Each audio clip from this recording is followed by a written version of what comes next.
Acá. En nombre de Dios y la patria se abre la sesión. ¿Tenemos cuenta, secretaria? Sí, presidente, pero solo contiene la excusa del ministro del Interior que no puede concurrir a la sesión. Está Leslie Covarrubias acá Perfecto. en su Leslie ha representación. estado trabajando ahí junto con nuestros asesores. Entiendo que en la comisión técnica que se conformó para estos efectos tuvieron algunos avances, ha seguido trabajando. Me gustaría que quizás hiciera una breve reseña de lo que se abordó. Entiendo que son dos artículos, pero son artículos bastante extensos, tienen bastantes implicancias, por lo tanto, no sé, Leslie, si usted quiere hacer un breve resumen de lo que se ha hecho en las últimas discusiones y la comisión que se conformó para estos efectos y para que podamos discutirlos y en lo posible aprobarlos en la sesión de hoy. Por su intermedio, presidente, mencionar que efectivamente hicimos dos reuniones de la mesa técnica. El 18 y el 21 de julio, precisamente se llegó a una propuesta de dos artículos. El primero de ellos tiene que ver con el tema de los recursos de ilegalidad y el recurso de reposición. Y lo otro era el tema del plan operativo y qué elementos debía contener este plan. Durante la mesa, efectivamente, se tocaron varios puntos. El primero de ellos era que dentro del ámbito de la Corte de Apelaciones que pudiera de alguna forma resolver el recurso de ilegalidad, se les pudiera establecer un plazo específico, ya sea de 24 o 48 horas. Luego, respecto al tema de la conveniencia de ampliar el tema del recurso de ilegalidad, no solo a los temas de ilegalidad, sino que también a temas de arbitrariedad. Y luego el tema de la terminación del tribunal. Efectivamente, nosotros recogimos la propuesta de la Corte Suprema, donde en primera instancia nosotros como Ejecutivo habíamos señalado que quien conocía este recurso de ilegalidad iba a ser la Corte de Apelaciones de Santiago. No obstante, la Corte Suprema nos recomendó de alguna forma precisar que la Corte de Apelaciones de cada una de las infraestructuras, o sea, donde se ubica la infraestructura crítica. No obstante, varios asesores plantearon en la mesa quizás radicarlo en una sola corte. Y en este caso, el asesor del senador Osandón proponía que de alguna forma podría radicarse en la Corte de Apelaciones de San Miguel. Y cuarto punto que se tocó también, que tenía que ver con establecer de manera expresa un plazo para poder interponer un recurso en contra de la resolución que dicta la Corte de Apelaciones, ya que si bien es cierto, nosotros indicamos que es un recurso inapelable, podría de alguna forma encubrirse que efectivamente está la posibilidad de poder recurrir a la casación. Entonces fueron todos estos puntos que se pudieron como plantear en la misma mesa y que nosotros proponemos que sean resueltos aquí en la misma comisión. Eso, presidente. Ofrezco la palabra a los señores senadores, senador Kenneth Pugh. Muchas gracias. Sí, el artículo 14 Sí, que está por supuesto, sí. en la columna propuesta de la mesa técnica, el señalar que lo más importante es que cualquier recurso que se quiera interponer de reposición contra la resolución establecida en el artículo 12 tiene que primero cumplir la fase de entrega de la información. Antes de entrar a cualquier recurso, lo más importante es fijar la entrega de la información. Eso es fundamental para poder estructurar y tener todos los elementos. ¿Qué es lo que es importante tener a la vista? Y esto me gustaría, señor presidente, que el Ejecutivo pueda hacer la comparación. Es lo que ya existe para el tema digital. La protección de la infraestructura crítica, estamos hablando de los temas físicos, pero el equivalente es la ley Marco Ciberseguridad, que ve los temas digitales, en el mismo lugar. Lo que pasa es que en la ley Marco Ciberseguridad se les llama prestadores de servicios esenciales y algunos más pequeños dentro de ellos son operadores de importancia vital, pero que van a estar en un lugar físico. Esto se hace de una cierta manera, que ya quedó sancionado así en la ley. Entonces la pregunta es, ¿qué tan homologado con ese proceso, que es el mismo? Estamos hablando, el mismo operador, el mismo root, va a tener que hacer las cosas de una cierta manera y de otra manera. O sea, que no haya diferencia entre el tratamiento que se le da al mismo operador con infraestructura física y la parte digital que ella conlleva. Si fuera posible escuchar del Ejecutivo la respuesta de eso, presidente. Gracias. Gracias, senador Piuk. Yo quiero agregar además a la consulta del senador Piuk al Ejecutivo. Yo entiendo que en la discusión de la mesa también se dio se vio y se planteó por parte, en este caso, del asesor mío, agregar como causal para el recurso del actor arbitrario de parte de la administración. Creo que sería importante y entiendo que se quedó de ver la posibilidad de resolver e incorporar ese criterio también dentro del recurso, la posibilidad del actuar arbitrario.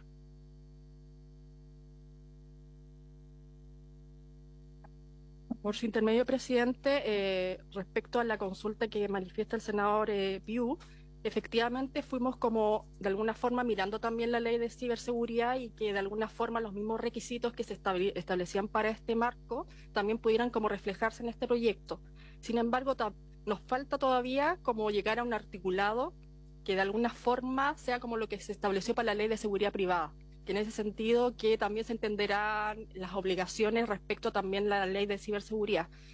Y también otra cosa importante mencionar que, por ejemplo, el tema de los niveles de alerta que nosotros como incorporamos en el proyecto de infraestructura crítica son similares a los que se aprobaron en la ley de ciberseguridad. Entonces, efectivamente hay una similitud en los requisitos y cómo de alguna forma se tienen que levantar esta alerta respecto a cuando se afecte o se ponga amenace una infraestructura crítica. Respecto a la posibilidad de incorporar el tema de la... Sí, respecto al tema de incorporar este tema de la arbitrariedad, no solamente que quede en el marco de la ilegalidad, nosotros consideramos que estamos de acuerdo, ya que de alguna forma hay un estándar ya establecido para este tipo de recursos, no vemos inconveniente en que se incorpore. Perfecto. ¿Cómo sería? ¿Se incorpora vía indicación o se incorpora la palabra arbitrariedad para entender? Sí, ya, perfecto. Lo vemos cuando... Perfecto.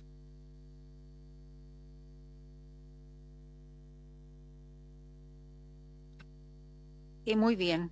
Tienen un comparado en la página 1 que señala que en las reuniones de fecha 18-21 la mesa técnica propone la siguiente redacción para el artículo que pasaría a ser 14. Dice, recogiendo las indicaciones del Ejecutivo y de los senadores Pío Aravena, Edwards, Macaya y Osandón. Artículo 14. Los operadores podrán interponer el recurso de reposición contra la resolución establecida en el artículo 12 en conformidad con lo establecido en la ley número 19.880, así como el reclamo de ilegalidad siempre que hayan cumplido con remitir la información requerida en el numeral 1 de la fase 3 a la que se refiere el artículo 9. La interposición del recurso de reposición suspenderá el plazo para reclamar de ilegalidad, debiendo resolverse dentro del término de 15 días hábiles contados desde su presentación. Transcurrido el plazo para que el Ministerio del Interior resuelva la reposición sin que lo haya hecho, operará el silencio negativo en la forma establecida en el artículo 65 de la Ley 19.880. En relación con el reclamo de ilegalidad, deberán seguirse las siguientes reglas. A. El operador podrá reclamar ante la Corte de Apelaciones del lugar donde se encuentra ubicada la infraestructura crítica que opera en un plazo de 15 días hábiles desde la notificación de la resolución a la que hace referencia el artículo 12 de esta ley. B. El reclamante señalará en su escrito con precisión el acto u omisión objeto del reclamo, la norma legal que se considere infringida, la forma en que se ha producido la infracción y las razones por las cuales dicho acto u omisión le perjudican. La Corte de Apelaciones revisará en la etapa de admisibilidad la oportunidad de la reclamación y el cumplimiento de las demás formalidades. Ante el incumplimiento de estas, la Corte dispondrá que se subsanen los defectos en un plazo no superior a 3 días hábiles y el reclamante quedará apercibido por el solo Ministerio de la Ley que, de no hacerlo, se tendrá por no presentada su reclamación. Admitido a tramitación el reclamo, la Corte dará traslado al ministro del Interior, quien dispondrá de 10 días hábiles para presentar sus descargos u observaciones. Evacuado el traslado o teniéndose por evacuado en rebeldía, la Corte de Apelaciones podrá abrir un término de prueba, si así lo estima necesario, el que se regirá por las reglas de los incidentes que contempla el Código de Procedimiento Civil. Vencido el término de prueba, si es que hubiere, o habiéndose evacuado el traslado o en su rebeldía, la Corte de Apelaciones ordenará traer los autos en relación y la causa se agregará extraordinariamente a la tabla de la audiencia más próxima, previo sorteo de la sala. La Corte de Apelaciones dictará sentencia dentro del término de 10 días hábiles contados desde el término de la vista de la causa.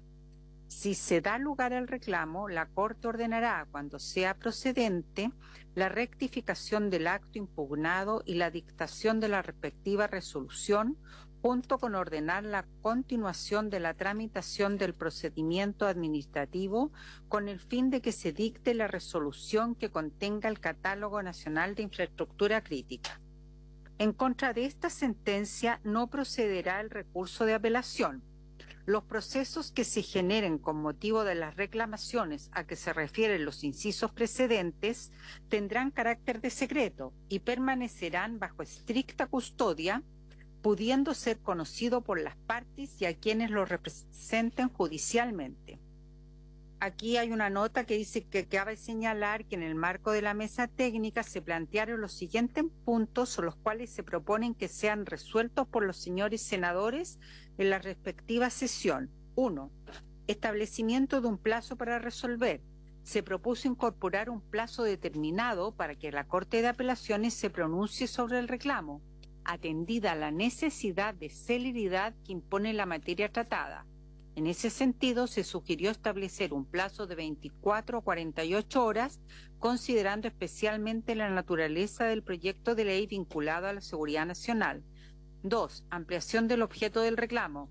Se evaluó la conveniencia de ampliar el ámbito de la reclamación, de modo que no se limite exclusivamente a causales de ilegalidad, sino que también pueda fundarse en la arbitrariedad. 3. Determinación del tribunal competente. Se planteó la posibilidad de establecer que el conocimiento del recurso de reclamación corresponda a la Corte de Apelaciones de San Miguel, con el propósito de unificar el criterio jurisdiccional en la materia. 4. La propuesta del Ejecutivo establece que la resolución de la Corte de Apelaciones es inapelable. Sin embargo, subsiste la posibilidad de interponer el recurso de casación. En atención a ello, algunos asesores han propuesto establecer un plazo específico para recurrir ante la Corte Suprema, con el fin de acotar los tiempos del procedimiento y resguardar la celeridad que exige la materia. La propuesta sería la siguiente: contra la resolución de la Corte de Apelaciones se podrá recurrir ante la Corte Suprema dentro del plazo de 10 días hábiles, la que gozará de preferencia para su vista y fallo. Entender. Ya. No sé si senador Pío. Muchas gracias. Yo lo pongo. Yo. Muchas gracias, presidente, por su intermedio. Saludar al ministro del Interior. El tema, básicamente, que se está discutiendo, tiene que acordarse para poder generar un criterio común en las Cortes de Apelaciones de algo que es muy complejo. Si se declara algo como infraestructura crítica, van a operar reglas especiales, como por ejemplo la protección de un bien físico que no es una persona. La maquinaria no tiene legítima defensa. Y aquí viene el problema. Desde el momento en que se diga, mire, esta instalación es una infraestructura crítica, entran a regir nuevas reglas.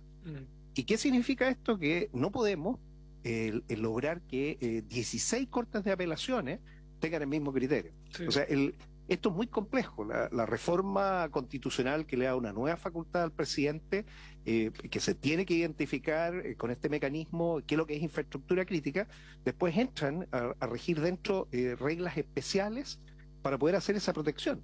Entonces, yo creo, y este es el por qué se argumentó así, que si bien la Corte Suprema tiene todo el derecho a decirlo, cree que están muy saturados, pero si no se hace un tribunal especializado, una Corte de Apelaciones que tenga este tema, vamos a tener diferentes criterios que pueden afectar finalmente a lo que se quiere lograr. Yo creo que es totalmente atendible lo que se señala en el punto 3 de las consideraciones, en el cual se plantea la posibilidad de establecer un tribunal competente, y se propuso en este caso, dado que Santiago está se conoce muy saturado, la Corte de Apelaciones de San Miguel, para poder unificar los criterios. Lo segundo, señor presidente, lo que por su intermedio usted señala, la ampliación del objeto del reclamo, que no sean solamente la causal de ilegalidad, sino que también la de arbitrariedad. Y ahí cada vez que mencionemos, está en el párrafo 1, en el párrafo 3, la palabra ilegalidad debería ir en todos arbitrariedad, si es que va a ser ese la forma de poder hacerlo. El tercero, la propuesta del Ejecutivo que establece que la resolución de la Corte de Apelaciones es inapelable, sin embargo, siempre a subsistir la posibilidad de interponer un recurso de casación. Y es por eso que la propuesta es una letra G nueva, que sería, tal como se ha puesto en letras itálicas, contra la resolución de la Corte de Apelaciones se podrá recurrir ante la Corte Suprema dentro del plazo de 10 días hábiles, la que gozará de preferencia para su vista y fallo. Eso es lo que se propuso en su momento, señor presidente.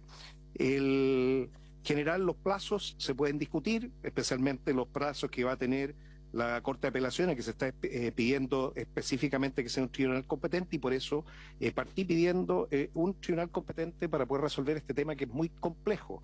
Se pueden producir criterios muy dispares entre todas las Cortes de Apelaciones, y esto que es nuevo, tenemos que hacerlo bien. Yo creo que debe concentrarse y no dispersarse. Eso, presidente, muchas gracias.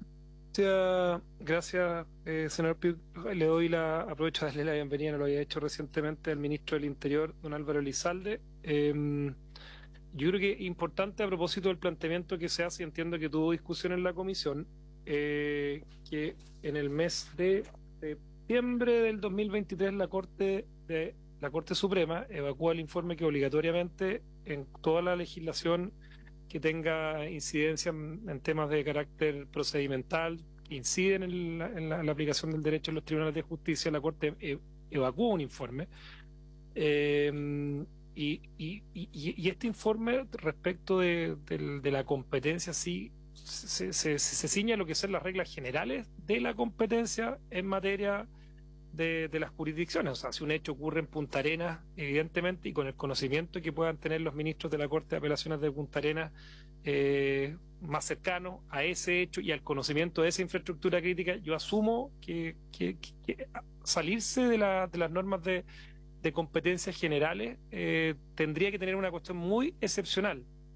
Y además, la Corte Suprema, en su informe del 23 de septiembre, asume la existencia del recurso de casación. Por lo tanto, la uniformidad de la jurisprudencia podría darse en ese lugar, que es el Tribunal Superior de Justicia. Yo por eso quisiera entender, al amparo de lo que estoy revisando en el informe, que no había tenido la oportunidad de revisarlo, y entendiendo además que se acoge también lo que conversábamos recién, y lo acaba de mencionar también el senador Piuk, del tema de la arbitrariedad como criterio.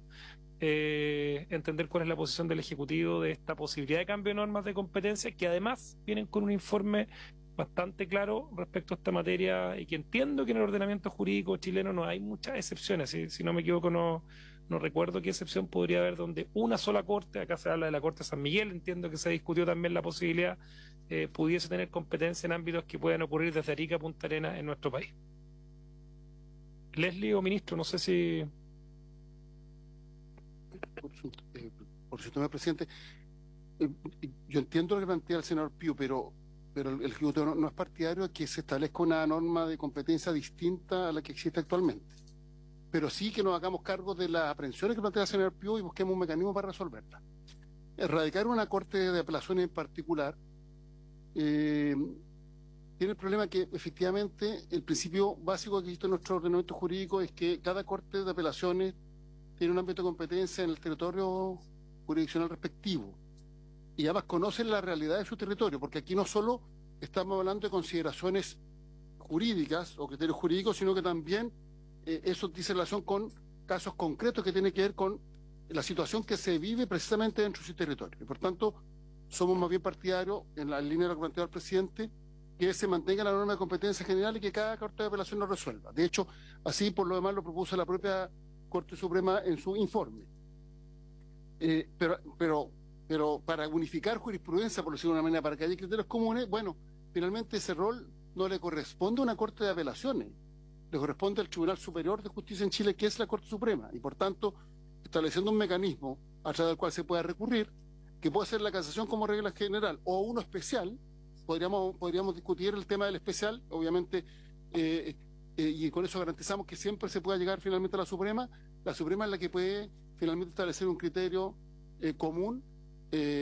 Todos sabemos que en todo caso en Chile existe lo que se llama el efecto relativo, incluso tribunales con la misma composición a veces fallan de manera contradictoria, todos lo sabemos, pero por lo menos da la garantía que es el máximo tribunal que establece el criterio general ante la eventualidad que se presenten los recursos correspondientes. Y nos parece que esa es una mejor solución, que además no modifica las reglas generales que existen en nuestro ordenamiento jurídico respecto de las normas de competencia. Y por tanto no nos parece del todo buena idea que se radique en una Corte de Apelaciones en particular, como en este caso se ha sugerido que sería la Corte de San Miguel por la carga de trabajo, porque si no debería ser la de Santiago. Nos parece que es más razonable que cada Corte resuelve en el ámbito de su territorio correspondiente y que finalmente se pueda llegar a la Corte Suprema, y la Corte Suprema es la que establece finalmente una forma de ir unificar, no sé si la palabra sea unificar jurisprudencia propiamente tal, pero estableciendo criterios comunes respecto de la forma en la cual se aplica esta normativa. Gracias, presidente. Senador Piuk. Muchas gracias, presidente. Por su intermedio, señalarle al ministro del Interior que estamos en presencia de una nueva figura que va a tener, si es que se emplean las facultades presidenciales completas, resguardo militar. La legítima defensa privilegiada existe. Lo que no existe es la legítima defensa de la instalación, de la maquinaria. En la eventualidad que esto se judicialice, tenemos que ir a una justicia especializada, que probablemente no va a ser la Corte de Apelaciones del lugar donde estaba esa infraestructura crítica, por las reglas nuevas que estamos haciendo. Estamos pendientes las reglas de uso de la fuerza, y por eso es tan importante discutir primero infraestructura crítica, porque infraestructura crítica va a decidir empleo o no armamento letal para defender la instalación. De eso estamos hablando. Por eso no se ha puesto en discusión todavía la regla de uso de la fuerza, para que podamos entender. Si entonces vamos a diseñar un mecanismo, tiene que existir un debido proceso, y ese debido proceso lo que se busca es una fiscalía especializada con un tribunal especializado. Eso se ha dicho que no es parte de las reglas de uso de la fuerza, pero es parte de la discusión, y es una discusión política que tenemos que dar ahora profunda, porque ¿cómo se va a justificar de que a alguien se le puede disparar a una persona para, por ejemplo, proteger un transformador? Ese es el punto de la discusión en la que estamos. Y eso significa que tenemos que hacer una reforma a la reforma procesal penal para incorporar, probablemente dentro de los nuevos instrumentos, una fiscalía supraterritorial que podría perfectamente tener la fiscalía especializada en los temas de infraestructura crítica y de reglas de uso de la fuerza. Y así tenemos una fiscalía especializada, pero falta el tribunal especializado, que lo estamos viendo ahora con las fallas que tuvimos, por ejemplo, con el sicario. Al no tener un fiscal especializado en crimen organizado, cada juzgado de garantía está tomando decisiones independientes. Entonces, yo invito a la reflexión política de la reforma que tenemos que hacer para que el sistema funcione bien, y si vamos a agregar una nueva facultad presidencial, existan todos los mecanismos competentes. Esto no es solo en la clasificación del catálogo, sino cómo nos hacemos cargo después del uso de la fuerza legítima que tiene el Estado. El Estado es el que tiene la fuerza legítima, el Estado, a través de la nueva facultad presidencial, es el que dispone del uso de esa fuerza legítima, y el Estado se tiene que hacer cargo, si esa fuerza legítima fue bien empleada, de dar el debido proceso que corresponda. No es un tema que cada Corte de Apelaciones pueda ver per se, porque no está especializado. Ese es el argumento por el cual yo pediría al Ejecutivo que revisáramos nuevamente. Esto es totalmente concordante con la discusión de reglas de uso de la fuerza y con el procedimiento que hay que sacar en paralelo, que puede ser una reforma a la reforma procesal penal o una reforma al Código de Justicia Militar para dar las garantías que correspondan. Eso, presidente, gracias. Ofrezco la palabra, señor senador, si alguien quiere hacer uso. Senador Saavedra. Sí, mira, de acuerdo al ordenamiento administrativo que tiene el país, entiendo que son 16 cortes, son 16 regiones. ¿Por qué concentrar? Ya, pero si fueran en estricto rigor en relación a lo que ocurre en las regiones, porque infraestructura crítica va a haber en todo el país y por lo tanto lo que vamos a tener que salvaguardar es esa infraestructura crítica que está desplegada a lo largo del país y la relación que se tiene que tener entonces con cuando ocurre la falta y se tiene que sancionar es con la corte que esté allí en el territorio respectivo. Entonces, a lo mejor pensar de forma distinta, más que concentrar en establecer al interior de las cortes jueces con la especialidad que tengan que tener para poder entonces salvaguardar el tratamiento adecuado y con buenas prácticas de cuando haya que investigar y sancionar este tipo de falta. Yo la duda que quiero plantear es que, a ver, si un ministro de Corte de Apelaciones de Santiago, de San Miguel, donde se determine quizás concentrar, y además quiero hacer la salvedad de que esto no es una modificación legal que implique reforma procesal penal ni modificación al Código de Justicia Militar, son discusiones que se pueden dar, obviamente, y son legítimas todas, pero si un ministro de Corte de Apelaciones de Santiago pueda conocer el lugar, el establecimiento de instalaciones que queden geográficamente muy alejadas del lugar donde a él le corresponde. O sea, me estoy imaginando una instalación petrolera en Punta Arenas, en Magallanes, paneles solares en el desierto de Atacama. O sea, me pasa que las reglas de competencia que tienen una aplicación general para todas nuestras situaciones y todo lo que ocurre que tenga carácter de ser conocido por los tribunales de justicia, tienen un conocimiento local que es muy importante y la unificación de jurisprudencia. No hay un poco por lo mismo que señalaba el ministro del Interior, que en Chile hay efecto relativo a las sentencias, pero la unificación tiene que darse en el Tribunal Superior de Justicia, que en este caso es la Corte Suprema. O sea, y además me pasa, adicional a eso, tampoco quiero que en una legislación como esta, que es una legislación que todos estamos esperando, entremos en una contradicción con el máximo tribunal hoy día, que ha hecho una opinión bastante certera respecto a este punto. O sea, lo vuelvo a reiterar, me imagino que sigue siendo la misma desde septiembre del 2023 a hoy, pues no hay ningún complemento, ninguna modificación después de eso. Senador Osandón. Esto no está regulado en la ley de ciberseguridad. No. O sea, hay un... Claro, y se aplican las normas generales. ¿Sí?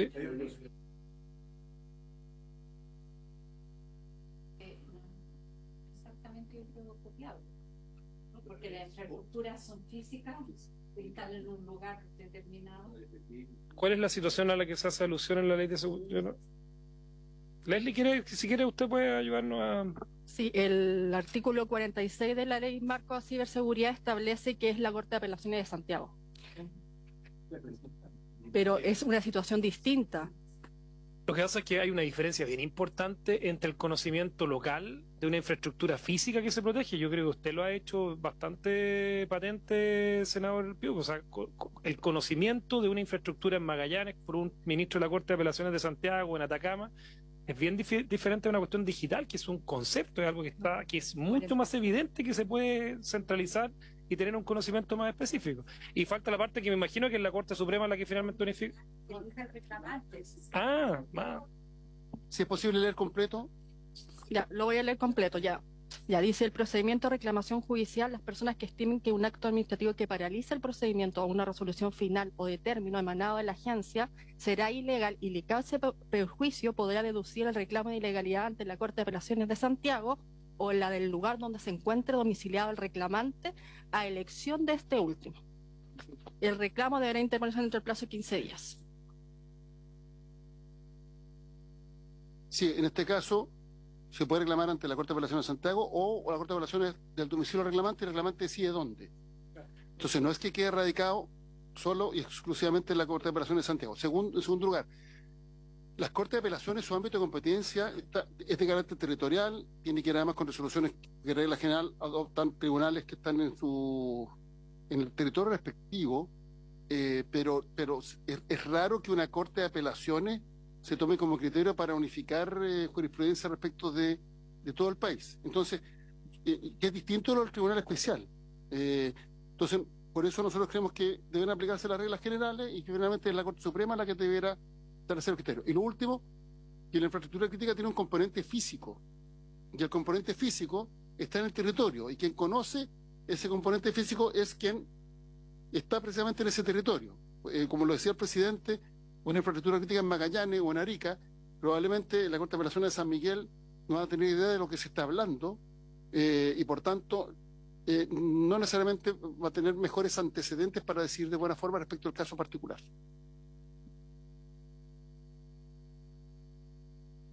Presidente, yo tiendo a concordar con la postura que ha planteado el señor presidente de la comisión, porque el sistema está hecho en base a distinguir lo jurisdiccional de la competencia. Todos los tribunales de la República tienen jurisdicción, pero la competencia se determina, digamos, en este caso, en términos relativos por el territorio. Y así sucede, por ejemplo, con el recurso de protección, que tiene por objeto resguardar los derechos de las personas, establecidos exactamente ahí entiendo que en el artículo 20 de la Constitución. Entonces, a mí me parece que innovar eso es como salirse un poco de las ideas matrices del proyecto, digamos, creando, digamos, una cosa que la propia Corte Suprema, digamos, no está de acuerdo. Y respecto a la ciberseguridad, ahí estamos hablando de un concepto de espacio-tiempo. O sea, estamos hablando casi de física cuántica, digamos. En cambio, aquí estamos hablando de espacios territoriales concretos, ¿te fijas tú? Entonces, a mí me parece que si alguien quisiera hacer esa innovación, de nuevo deberíamos volver a pedirle la opinión a la Corte Suprema porque estamos alterando, digamos lo que estamos haciendo, más allá del primer informe. Lo segundo es que el recurso se llama recurso de ilegalidad. Entonces, aquí se quiere establecer, digamos, la posibilidad de reclamar por arbitrariedad.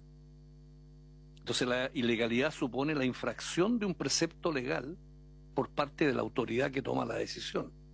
La arbitrariedad ya significa un concepto que tendría que ser netamente probado, una cosa fáctica, digamos, respecto de eso. Entonces creo que habría que también darle una vuelta a cómo pudiera funcionar eso y tendríamos que...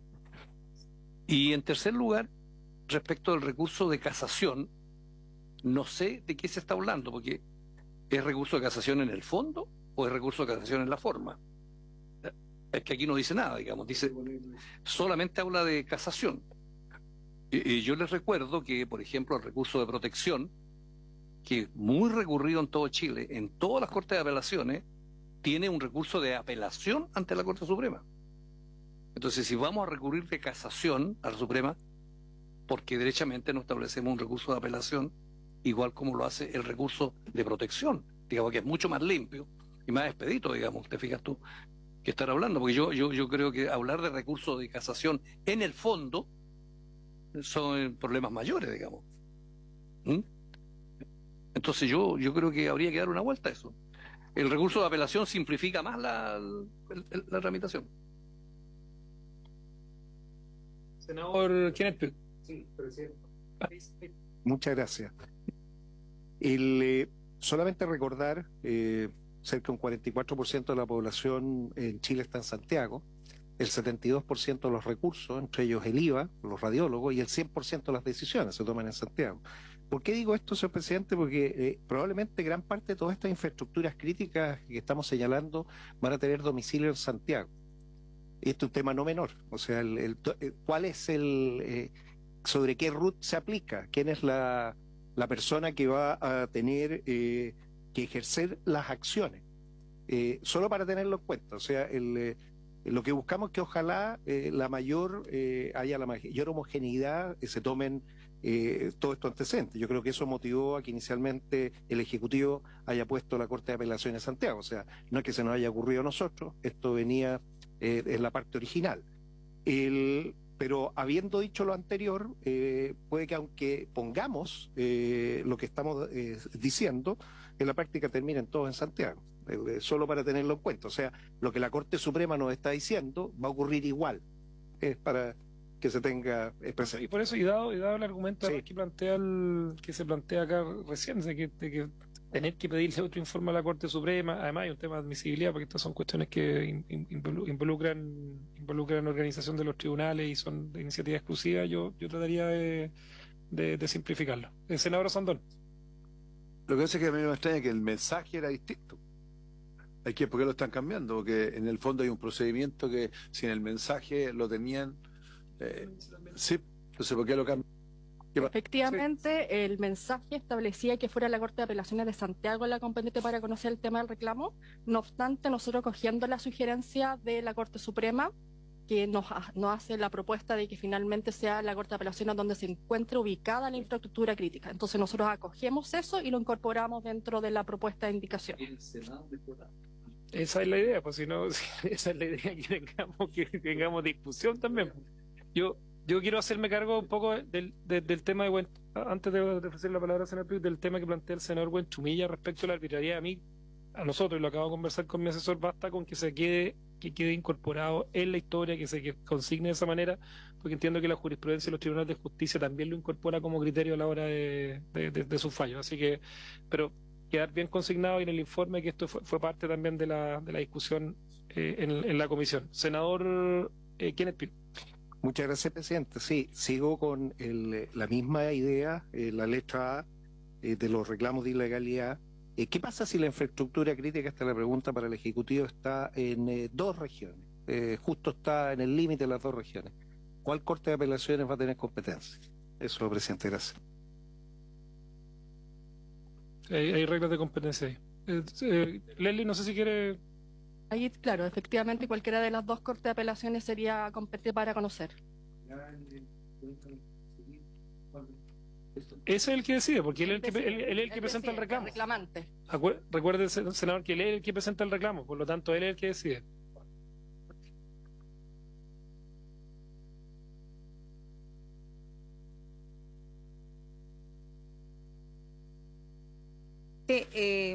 Usted dice tomar la votación. Primero, o sea, es que eso iba a preguntar, si primero se van a resolver las propuestas o dudas que quedaron planteadas en 4 puntos para después votar el artículo propuesto, o porque si se aprueba el artículo va a estar condicionado a las observaciones finales, ¿o no? ¿Se van a tomar en consideración primero las observaciones, si se incluyen o no esos puntos?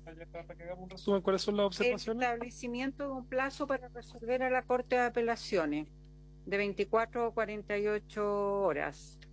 El otro es ampliarlo a la arbitrariedad. Eso ya quedó resuelto. Eso quedó resuelto. Todo de la Corte de Apelaciones. Yo a entiendo San Miguel, ahí no entiendo sé. que también quedó por lo menos, no sé, debidamente resuelto, yo creo. El tema del plazo no lo hemos abordado. Y el tema de la casación, en definitiva, aunque no dice el recurso ante la Corte Suprema, sí también va a tener un plazo. Leslie, ¿cómo lo ve usted?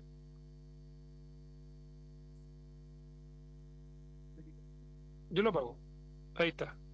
Respecto al tema de, efectivamente, la recomendación que hizo la Corte Suprema era que efectivamente solo, o sea, que la resolución de la Corte de Apelaciones era inapelable, pero no obstante ello, se entendía que igual podía después el reclamante recurrir a la Corte Suprema a través del recurso de casación en el fondo y la forma.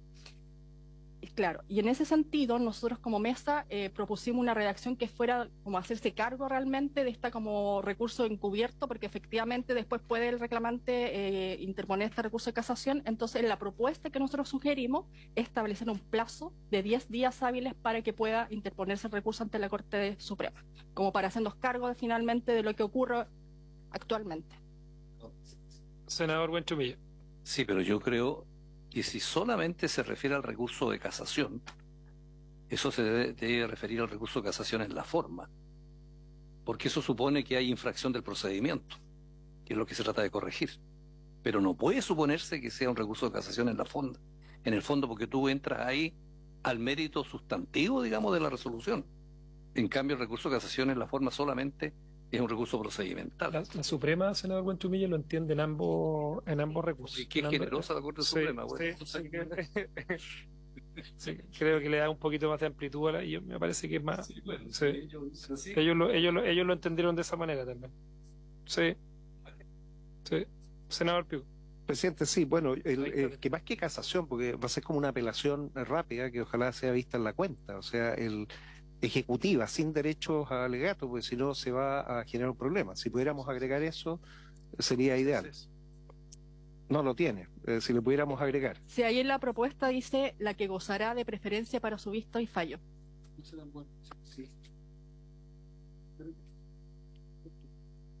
¿Podríamos precisar eso también? Chumella. Estaba conversando con el asesor de este y yo le encuentro razón. Porque mira, el recurso de casación en el fondo es el rey de los recursos en la Corte Suprema. Puta, pero se demora un año, porque no te lo va a resolver nunca. Un recurso de casación en el fondo, para este tipo de cosas, yo creo que lo que sirve es la apelación, simplemente. Y la ley marco tiene eso, yo creo que le da una vuelta. Pero no, claro. Pero un recurso de casación en el fondo estamos hablando de palabras mayores, todos los abogados que hay aquí saben, digamos. Sí.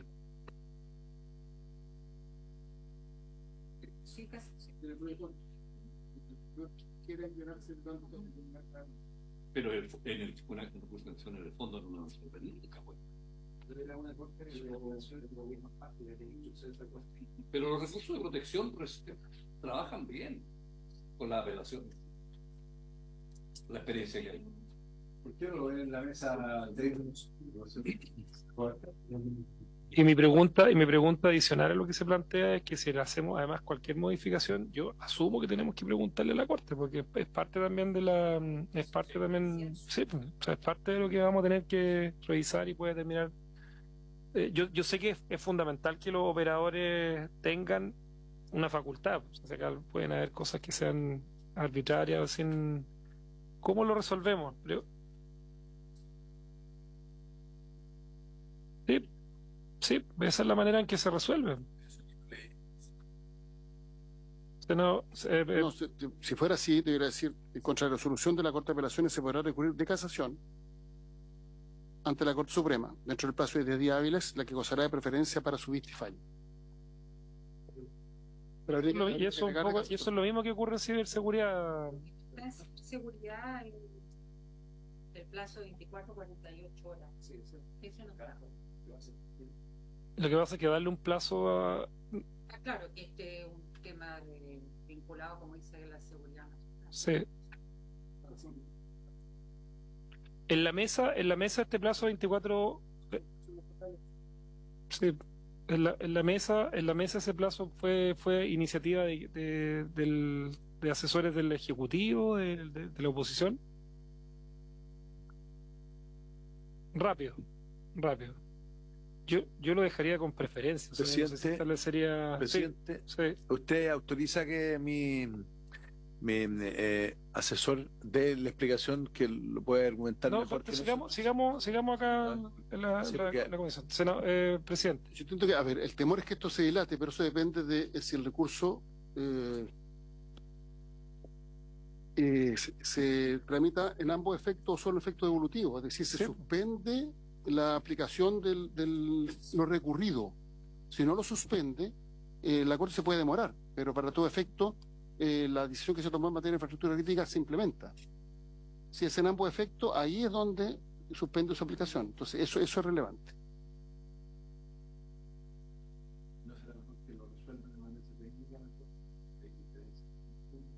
Pero, ¿cuál es el plazo para resolver eso? ¿24 horas quedan colocarlo? que si ni siquiera, o sea, hay normas para los recursos de amparo, cuando hay reo preso, cuando hay una persona privada de libertad, hay varias normas que se pueden ocupar en esta materia. O sea, y esto es un asunto de seguridad nacional, yo asumo que gozará de preferencia. Es básicamente la misma norma con la que otras causas se ponen en primer, y se priorizan y se ponen en primer lugar de las tablas de las cortes respectivas. Exactamente. Pero con recursos de acción en el fondo no. si el recurso suspende, porque en el fondo hay un recurso que se presenta ante una decisión. Si el recurso suspende la aplicación o implementación de la decisión, si no lo suspende, puede demorarse mucho en la Corte, pero para todos los efectos se sigue implementando. O sea, no se afecta la medida en materia de infraestructura crítica. Por favor. No sé si puede ayudar esto en el proyecto de ley de ciberseguridad. Dice: las Comisiones Unidas tuvieron en consideración el oficio del máximo tribunal recomienda establecer expresamente que la sentencia dictada sea inapelable, tal como está propuesto en este proyecto, porque de esta forma procederían en su contra los recursos de casación, acorde con lo dispuesto en el 766 y 767 del Código de Procedimiento Civil. Y sobre el particular, el Coordinador Nacional de Ciberseguridad, señor Daniel Álvarez, explicó que el grupo de trabajo constituido para acelerar la tramitación de esta proposición legal optó por emplear la misma fórmula de la Ley 20.285 sobre acceso a la información pública. Agregó que garantiza que no procederá la mayoría de los recursos, pero sí los de casación en la forma y en el fondo. Eso es lo que se tuvo en vista en esa tramitación que vio Defensa con Seguridad Pública Unidas. ¿Con la palabra sobre el tema? Nada impide que nosotros podamos hacerlo. Absolutamente.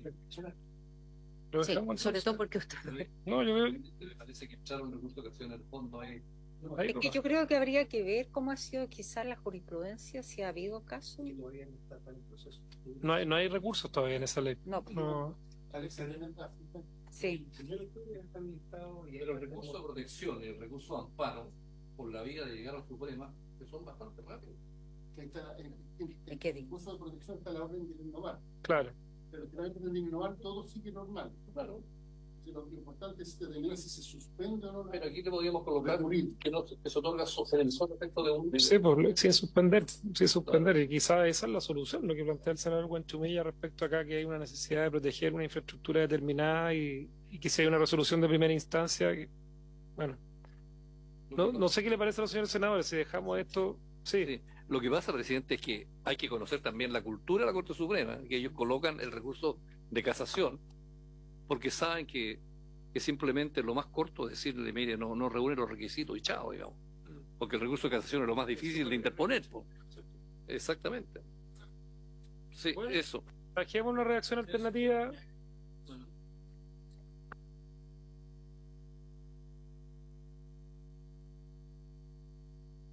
Sí, a ver, no, porque estaba...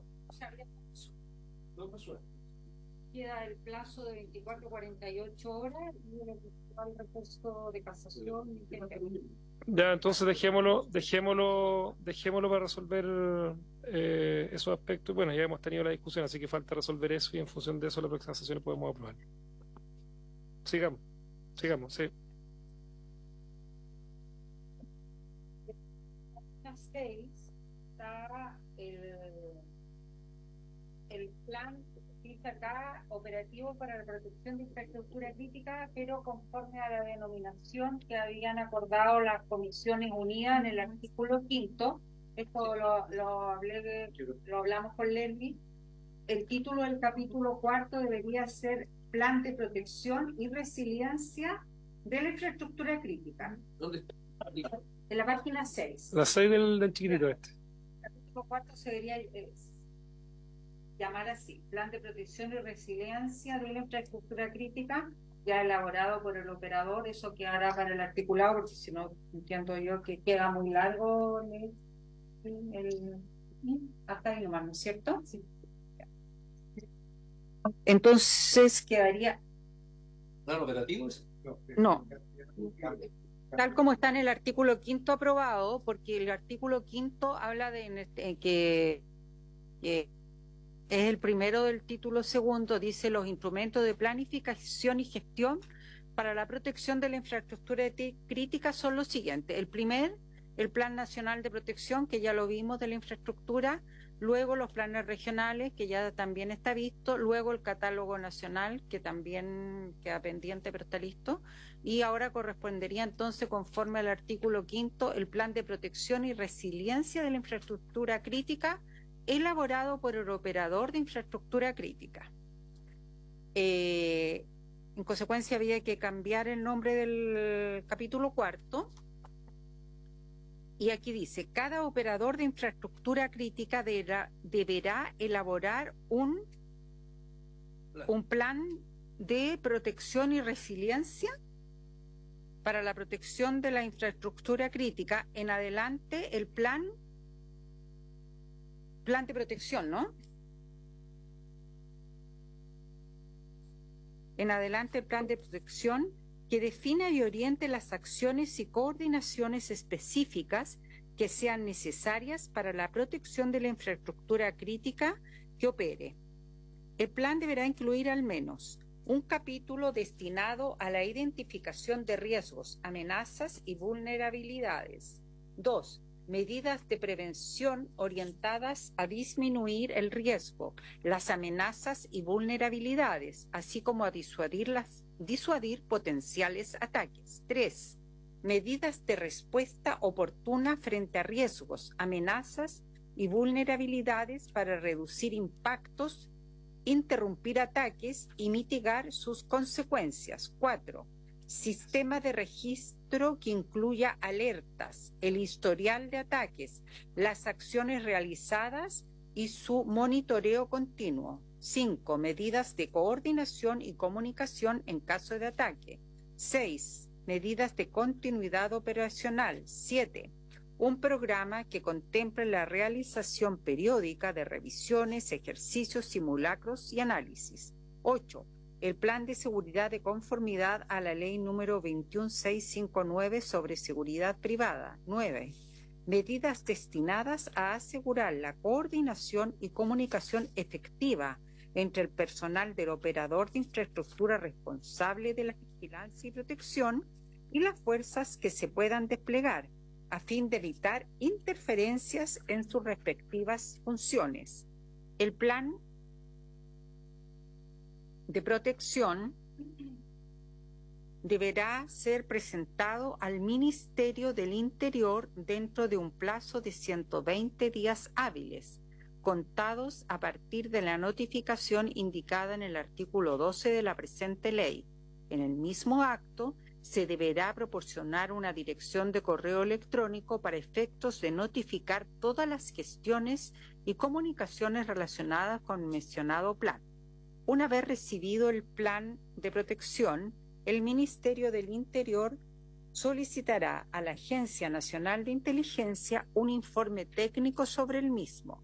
Este informe deberá ser remitido al Ministerio en un plazo de 10 días hábiles, plazo que podrá prorrogarse por hasta 5 días hábiles adicionales. Recibido el informe, el ministro del Interior resolverá fundadamente aprobar el plan de protección o requerir modificaciones al mismo. La resolución será notificada al correo electrónico que el operador haya indicado. Si el ministerio solicita modificaciones al plan de protección, el operador deberá efectuar las correcciones que correspondan dentro de un plazo de 10 días corridos, el que podrá ser prorrogado hasta por el mismo periodo de tiempo previa solicitud del operador. Ofrezco la palabra al senador Kenneth Piu. Muchas gracias, presidente. Efectivamente, se homologa el título del capítulo 4 por este plan de protección. Lo que se ha señalado, las correcciones, se ajustaron a lo que la mesa técnica trabajó, específicamente en homologar el plan que tiene la infraestructura con el plan de seguridad que dispone la ley de seguridad privada, la 21.659. Porque esto es parte del proceso de declarar ciertas entidades con una capacidad de protección adicional. En atención a este punto, y dado que este es un plan operativo, en donde tenemos la seguridad privada las policías y si es necesario eventualmente el apoyo de otro ministerio, el Ministerio de Defensa, todo indicaría que es mucho más efectivo que el plan lo revise el Ministerio de Seguridad Pública.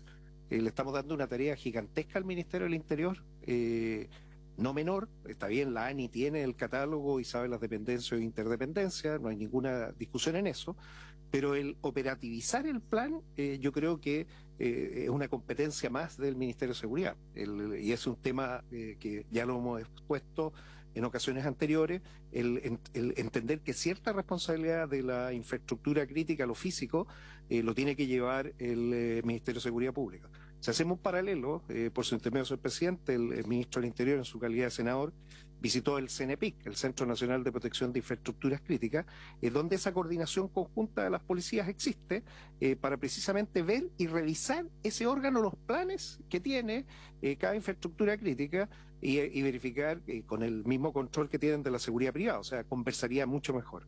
Creo que sí, en el punto 5, que se señala las medidas de coordinación y comunicación, debe identificarse que tiene que existir una persona de contacto con un mail que se conteste las 24 horas, o sea, que no sea el mail del horario de trabajo normal, por la necesidad de comunicación. O sea, tiene que estar establecido el encargado del plan para que esta persona sea la que se comunique.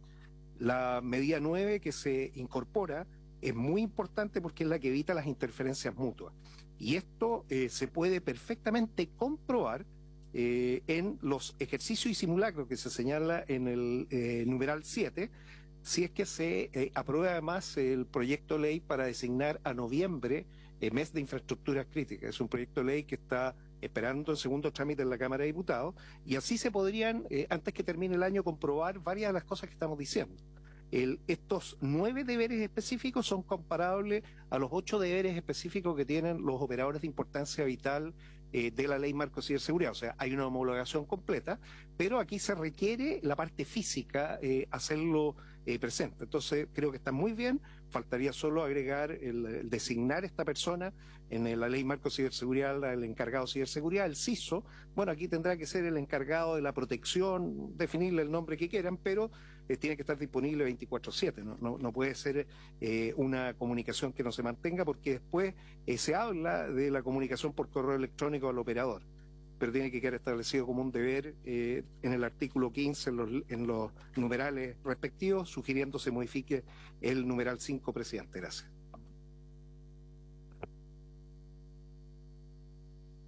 Le ofrezco la palabra al Ejecutivo. O senador Guanchumilla me ha pedido primero la palabra. Una pregunta, señor ministro. ¿Por qué este plan de protección se presenta al Ministerio del Interior?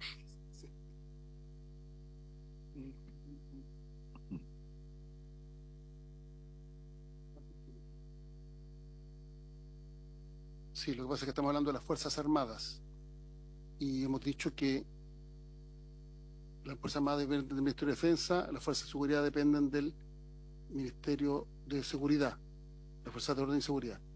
Y no hay condiciones para que un ministerio se subordine al otro. Y en ese contexto, el Ministerio del Interior es el que hace las veces de, como jefatura de gabinete, podríamos decir, de cabeza de la coordinación que tiene que existir con 2 sectores que son seguridad y Fuerzas Armadas. Esa es la razón por la cual en general se ha optado por esta fórmula.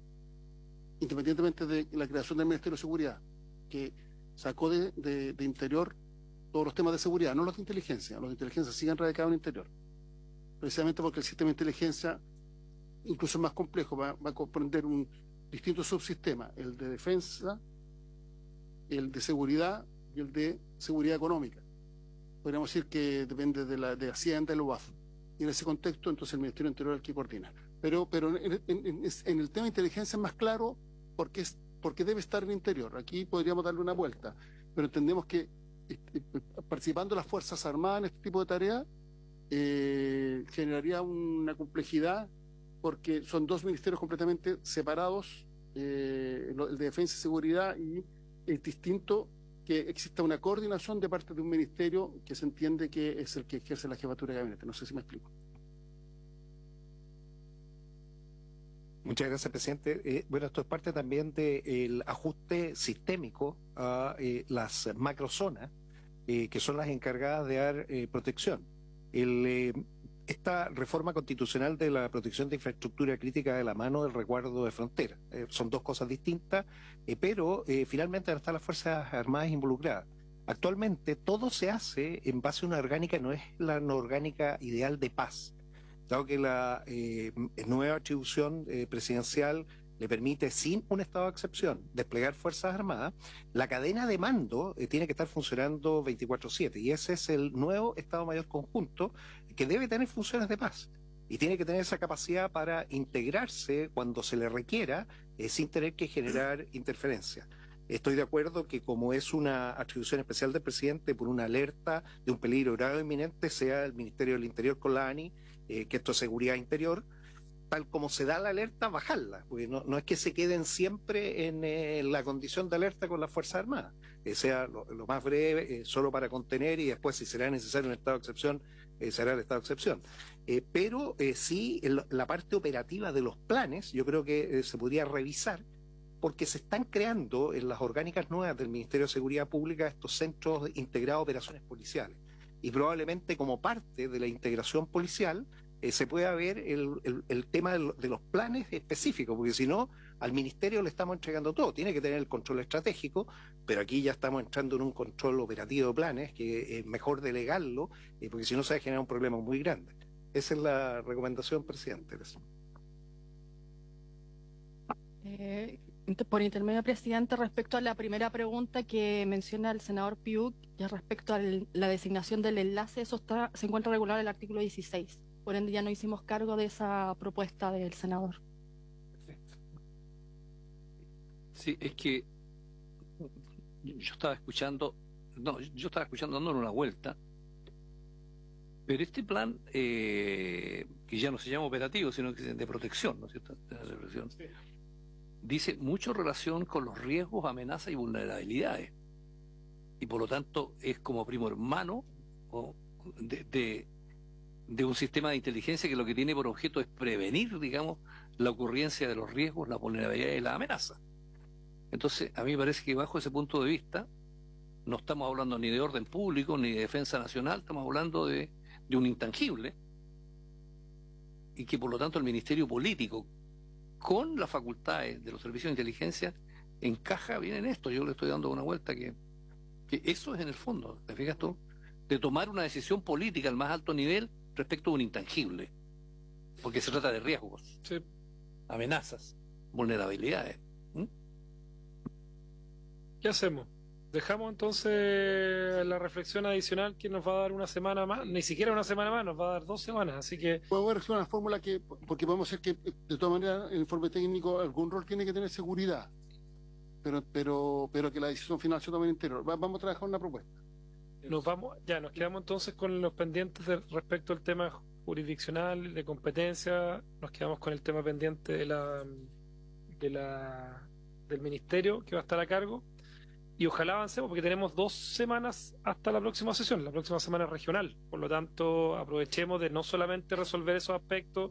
Si tienen dudas puntuales respecto a opiniones de los parlamentarios, nuestros asesores representan en ese sentido y nos van a consultar para que tratemos de nutrirlos de la información, senador Piuk, sobre todo a los asesores, y podamos no solamente despachar estos 2 temas, sino que avanzar un poquito más en la tramitación de esta normativa. Le vuelvo a recordar a la comisión que estamos a la espera de que ojalá el Ejecutivo pueda aplicarse ahí en lo que le corresponda o pueda, de la definición que hay de algunos miembros de la Comisión de Inteligencia Mixta. ¿Viene ya? ¿Tenemos? Ah, bravo. Qué buena noticia. Muy buena noticia. A ver si nos recuerda cómo quedó. Sí, no, con micrófono para saber. Sí. Según nos han adelantado, en la cuenta vendría el oficio con la Cámara de Diputados, señalando al diputado Jorge Brito, a la diputada Carmen Hertz, al diputado Henry Leal, a la diputada Jimena Sandón y al diputado Francisco Undurraga. Perfecto, estamos impecables. Ya, eso es una buena noticia y nos va a tocar... Bueno, impecable, sí. ahí aprovechamos antes de que termine. Sí, ¿Levantamos la sesión y usted quiere hacer una pregunta, Francisco? no, probablemente lo vamos a ver, pero vamos a entrar en agosto, ¿no es cierto? Vamos a volver. Y en agosto ya van a empezar las inscripciones de todos los candidatos, vamos a entrar en modo electoral. Creo que hay que hacer una planificación, digamos, de cómo vamos a tratar para sacar esto y sacar, digamos... Bueno, No, pero vamos a tener que conversarlo bien con el señor Guancho Mella. Usted va a tener mucho rol porque aquí del resto ninguno es candidato, así que solamente... yo no sé si es el candidato tiene que... Pero el único que tiene posibilidades, por lo menos ha anunciado el senador Piu que no va de candidato, salvo que se arrepienta en el camino. Sí, podría ser puede pasar. todo puede pasar. Así que, ya pues, habiéndose cumplido el objeto de esta sesión, se levanta.